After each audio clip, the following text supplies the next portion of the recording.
And just one last point on that. We do have old equipment. The equipment works, the equipment's safe, but it is old. We have the most efficient, safest airspace in the world, not because of amazing technology. It's amazing controllers is why we have a safe, efficient system.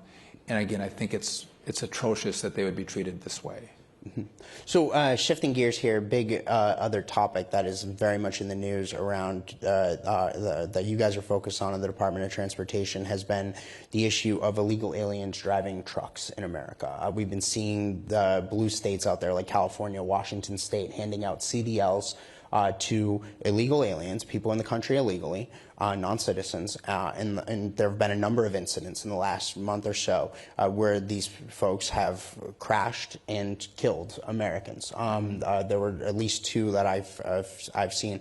You guys released a bombshell explosive report about California and Governor Newsom not following the law about this. Can you give us the latest on what has happened with regard to this issue and how you guys are reining in states like California on this? So there's two issues. There's non-domiciled commercial driver's licenses. Let me first talk about English proficiency. Mm-hmm. That was the first issue we came out with. There's a long-standing rule.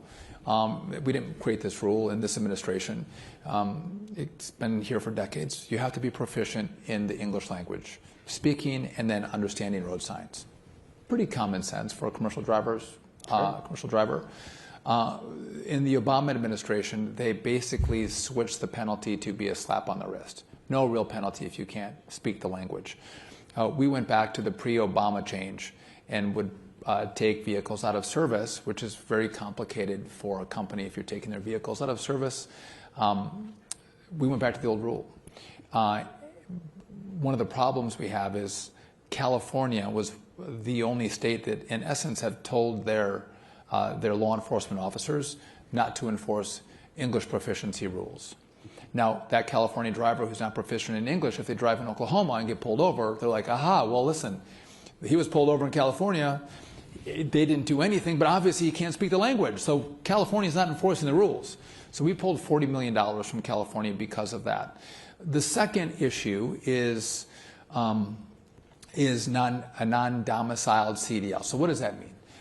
The rule, this was set up so if, again, I'm from Wisconsin, I want to go to Texas, I'm not domiciled in Texas, but I want to get a Texas commercial driver's license. I could come from Wisconsin where I'm a resident, I could go to Texas and I could get a commercial driver's license in Texas, and it's all legal and it's made for Americans going from state to state.